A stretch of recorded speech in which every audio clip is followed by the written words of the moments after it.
Okay, this is a political commentary regarding the deaths associated in America with gun violence and the recent terrorism attack.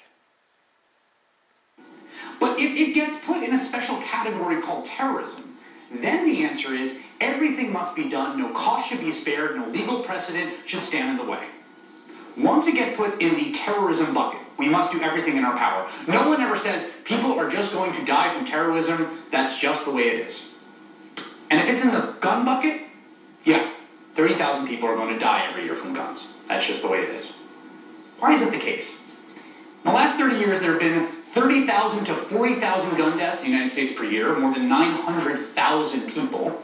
In the last 40 years, since 1970, there have been about 3,400 terror-related deaths, depending on precisely how you define terror, according to the Integrated United States Security Database. More than 900,000 fatalities over 30 years, 1 million gun fatalities in the 33 years since 1980 versus 3,400 terror fatalities since 1970, 43 years.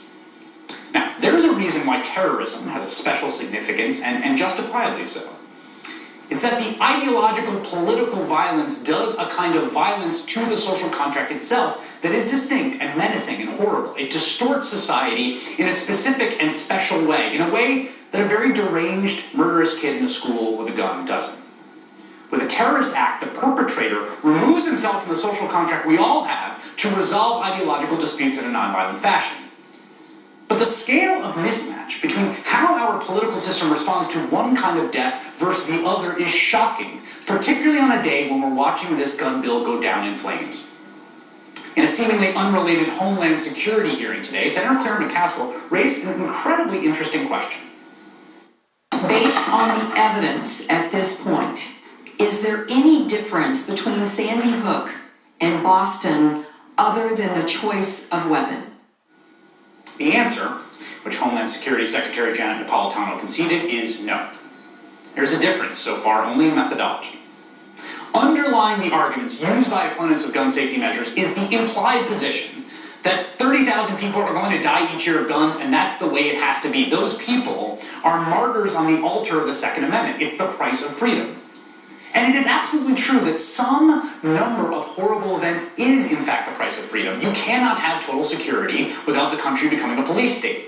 We expose ourselves to risk by getting out of the house in the morning, getting in a car, going into a public space. But there is a bizarre and perverse mismatch in our political culture about what risks are acceptable and what are not, depending on what the implement of violence is or what the origin of the perpetrator is.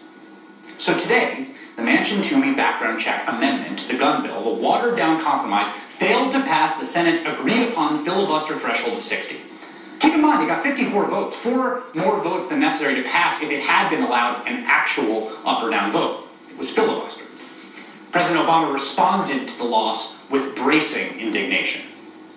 The gun lobby and its allies willfully lied about the bill. And unfortunately, this pattern of spreading untruths about this legislation served a purpose, because those lies upset an intense minority of gun owners, and that in turn intimidated a lot of senators. I've heard some say that blocking this step would be a victory. And my question is, a victory for who? A victory for what? Victory for not doing something that 90% of Americans, 80% of Republicans, the vast majority of your constituents wanted to get done? It begs the question, who are we here to represent? So all in all, this was a pretty shameful day for Washington. Opponents lied, saying this bill created a gun registry when it did exactly the opposite. Created a 15-year prison sentence for anyone creating a gun registry. Opponents used the tried-and-true filibuster to prevent a regular up or down vote.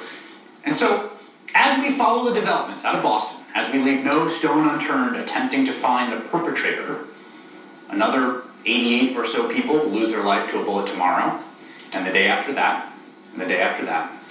Meanwhile, we'll all worry that if the suspect who blew up the finish line in Boston isn't caught, we can't be sure that we're safe.